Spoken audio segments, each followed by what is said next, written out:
Guys! Yes, Pao! Bago kami kumanta ni Yorme, ay papakita muna kami sa inyo. Oh, yeah. Yeah. Happy!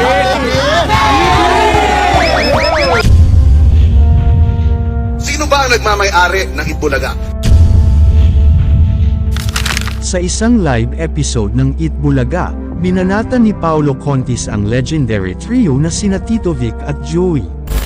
Nilinaw niya na wala ng karapatan sa titulo ang TVJ, dahil sila na ang bagong host, kahit nanalo na ang TVJ sa nasabing titulo. Gaano kaya ito katotoo? Tara, alamin natin ang buong detalye. Panoorin ang buong video.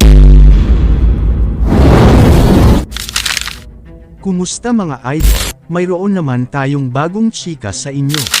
Bago yan, welcome sa channel ni Mr. JV. Bastos at mayabang daw si Paolo Contis, ito ang sigaw ng mga TVJ fans matapos ang kanyang pahayag. Pero, bakit kaya ganoon ang reaksyon ng mga netizens? Nanalo nga ang TVJ sa trademark ng Itbulaga, matapos itong idineklara ng Intellectual Property Office of the Philippines o IPOPHL. Pero, may balak pa bang ipagpatuloy ni Paolo ang laban? Hindi pa tapos ang laban, sabi ni Paolo. Ipinagmalaki pa niya ang 44 years of journey niya sa Itbulaga, at nagpahayag ng paniniwala na lahat tayo ang nagmamay-ari ng Itbulaga. Iginiit ni Paolo na malinis ang kanilang intensyon na tumulong sa mga tao. Ito ang sagot niya sa TVJ. Hindi po maiiwasan may mga magsasabi na wala kaming ambag, pero ang mahalaga ay lahat naman ay ginagawa namin, para ipagpatuloy ang pagbibigay ng tulong at saya sa inyo. Kami mismo, naging bahagi kami ng Itbulaga dahil kahit nung bata pa ako, nanonood ako ng Itbulaga, lahat tayo. Nag-guest tayo sa Itbulaga. Totoo, nag-guest tayo sa Itbulaga. Ngayon, ang tanong, sino ba ang nagmamay-ari ng Itbulaga?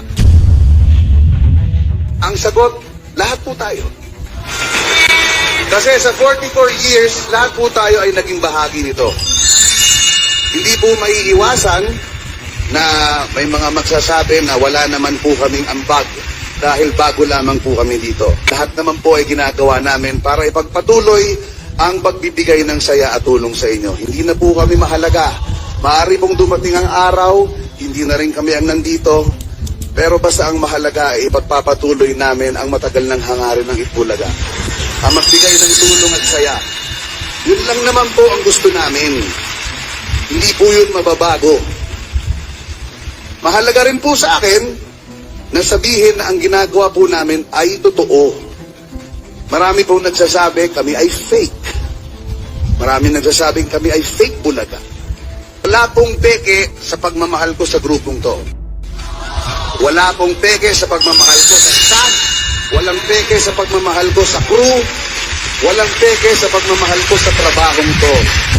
Kaya masakit po sa amin kapag tinatawag nyo kaming fake Bulaga dahil wala pong fake sa ginagawa namin, sa ngiti na nakikita namin sa mga tao.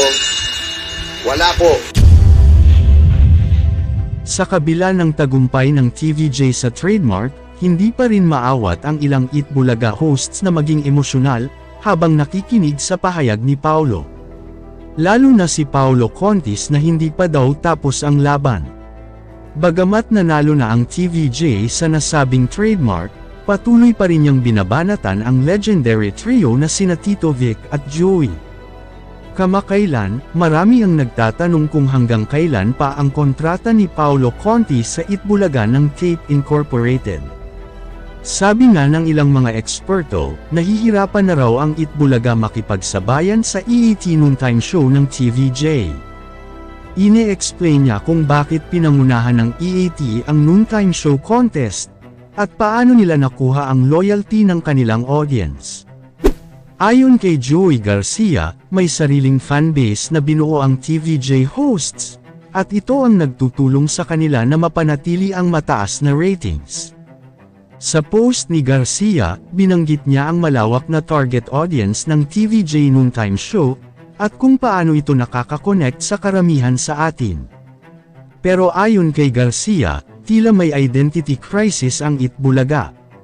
Ipinapakita niya ang mga posibleng dahilan, kung bakit nahihirapan ang rebranded version ng Itbulaga.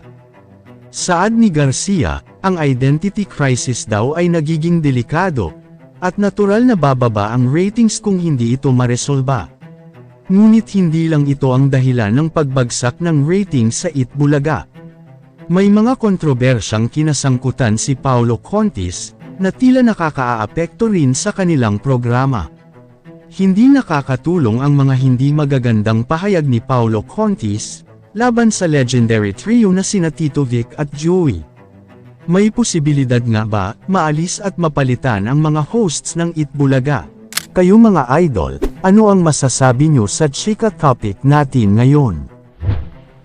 At syempre bago tayo magtapos sa ating video, ay inaanyayahan ko kayo na mag-like sa ating Facebook at mag-subscribe na rin sa YouTube, dahil malaking tulong na ito sa pag-grow ng aking channel, upang mas lalo pa ako na magsipag sa pag-upload ng mga videos na kagaya nito. Hindi naman ako nagmamakaawa sa inyo mga idol, pero sana maawa na kayo. Hanggang dito na lang ang ating video, maraming salamat sa inyong pagtambay, bye-bye!